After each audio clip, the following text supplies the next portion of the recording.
KPK sudah menjadi tersangka. Hormati semua proses hukum. Hormati semua proses hukum. Itulah presiden kita ya, selalu bicaranya kayak begitu, normatif. Pernah nggak dia sadar bahwa ini dimulai dari ulahnya dia? Pernah nggak dia memikirkan bahwa Firly ini terjadi seperti ini, itu karena ulah dari kepemimpinannya gitu? Pernah nggak dia sadarin itu? Pasca penetapan ini kita mau bikin apa gitu? Ya kalau kita mau bikin itu, saya bilang agak sulit kita mengharapkan sesuatu di pemerintahan sekarang ini, karena udah passionnya pemberantasan korupsinya nggak ada gitu.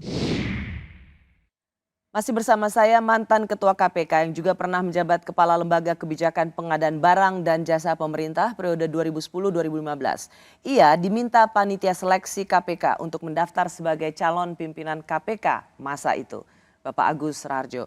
Pak Agus, pada waktu Pak Agus menjadi Ketua KPK, sesungguhnya Pak Firly Bahuri ada di situ sebagai Deputi Penindakan. Harusnya Anda tahu dong track record Pak Firly Bahuri waktu itu? Tahu. Apa catatan Anda? Jadi saya tadi di periode pertama sudah saya ceritakan bahwa dia pernah diperiksa oleh Komisi Etik yang dibentuk oleh Deputi PIPM terkait dengan pertemuan dia dengan salah satu yang akan menjadi kasus di KPK. Ya, waktu itu kalau tidak salah dia bertemu dengan saksi dari BPK dalam kasus suap perimbangan tahun 2018. Tapi intinya bertemu dengan orang yang berperkara. Dan bukan hanya itu. Ada yang lain lagi. Antara lain kita kan sedang menyelidiki Tuan Guru kalau nggak salah. Itu dia juga ketemu dengan Tuan Guru beberapa kali. Nah Pak Agus kan Ketua KPK pada waktu Pak Firly Bahuri sebagai Deputi Penindakan. Ya. Pak Agus bikin apa? Nah itu dilakukan pemeriksaan selesai, sudah diusulkan pada pimpinan kami untuk melakukan tindakan itu, tapi belum tindakan diputuskan sudah ditarik oleh Polri, ceritanya begitu. Oke, jadi itu masuk ke sidang etik untuk diselidiki. Tetapi tidak ada keputusan apapun di situ. Keputusan dari sidang etik sudah ada. Apa keputusannya? Bahwa yang bersangkutan melakukan pelanggaran berat. Bahwa yang bersangkutan melakukan pelanggaran berat. Dan hukumannya apa waktu itu? Nah hukumannya belum diputuskan oleh pimpinan. Kemudian. Pimpinan itu maksudnya pimpinan siapa? Komisioner KPK. Berarti ada Anda di dalamnya? Ada saya, ada 4 orang yang lain. Kemudian yang bersangkutan ditarik dari KPK kembali ke Polri. Oke, tetapi ketika ada sidang etik yang mengatakan yang bersangkutan terbukti melakukan pelanggaran etik berat, harusnya kan Pak Agus langsung memberikan sanksi. Betul. Kenapa Pak Agus tidak melakukan itu? Jadi ya itu waktunya kalah cepat dengan penarikan dari Polri yang kemudian menjadi Kapolda. Jadi sebelum Pak Agus dan pimpinan KPK lainnya memutuskan sanksi pada Pak Firly Bahuri yang di sidang etik terbukti melakukan pelanggaran etik berat, Pak Firly sudah ditarik ke Mabes Polri. Waktu itu Kapolrinya siapa? Pak Tito. Pak Tito, oke. Sehingga Bapak tidak memberikan catatan apapun terhadap... Tidak ada catatan apapun pada waktu pengembalian, betul. Tidak ada catatan apapun? Tidak ada.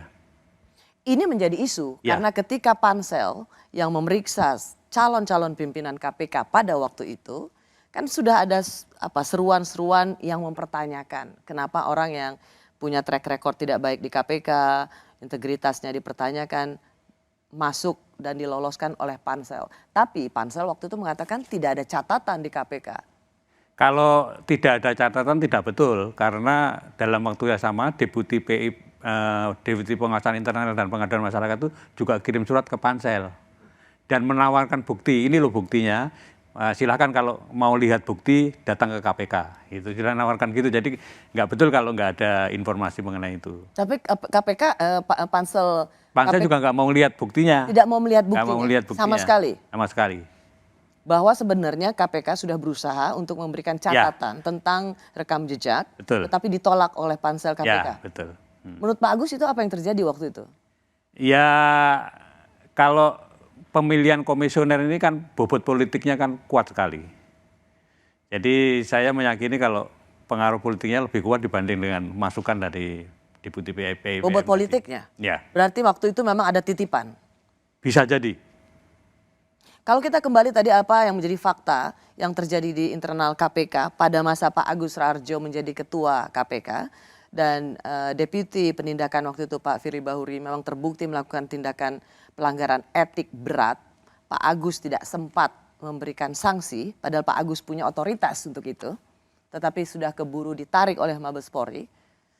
Maksudnya waktu itu memang Mabes Polri ingin menyelamatkan Firly Bahuri. Ya saya pikir bukan hanya Mabes Polri mungkin ya, banyak pihak yang terkait dengan politik pada waktu itu juga mungkin berkepentingan terhadap itu. Jadi tidak satu-satunya mungkin Mabes Polri itu, banyak pihak juga. Dan di samping surat secara resmi dari Deputi PIPM tadi, saya juga membuat surat terbuka kalau Anda ingat kepada Presiden mengenai mohon maaf saya menyebutkan jangan menerima Firly sebagai komisioner KPK.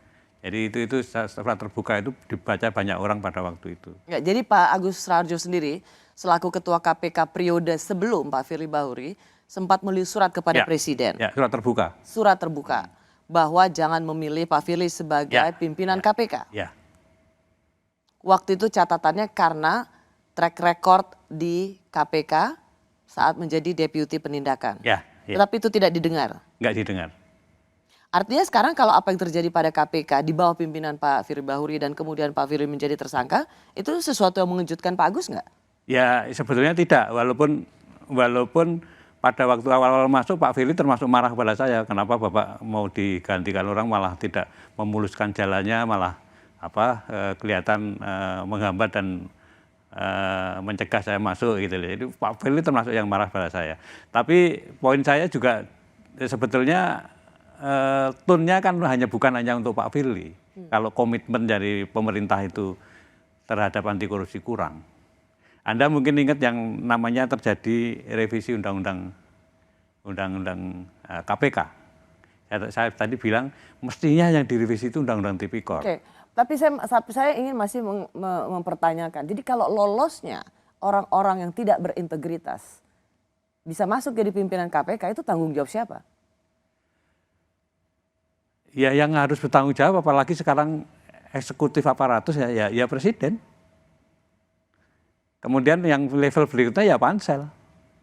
Bahwa itu ada tekanan politik di kiri kanan yang kemudian memaksa mereka menerima itu ya salah satu yang harus menjadi saringan mereka sebetulnya. Karena Anda sendiri merasa sudah melakukan upaya semaksimal mungkin untuk memberikan catatan bahwa ada orang-orang yang tidak layak untuk menjadikan pimpinan KPK. Ya. Tapi untuk Pak Agus sendiri, masukannya dari dalam KPK mestinya kan sangat valid. Pak Agus sendiri punya peran penting. Karena pada waktu Pak Agus menjadi ketua KPK, ada Deputi Penindakan yang sangat fatal sekali dan strategis tugasnya. Ketemu dengan orang berperkara dan tidak cuma sekali, Pak Agus sebagai ketua KPK tidak melakukan apa-apa. Ya. Komisioner KPK pada waktu itu ya tidak melakukan apa-apa. Jadi ketika ada orang yang tidak punya integritas kembali masuk dengan leluasa ke KPK, itu tidak pernah lepas dari pimpinan sebelumnya. Ya, kami termasuk salah. Bapak mengakui bahwa Bapak dan pimpinan komisioner lainnya salah. Ya.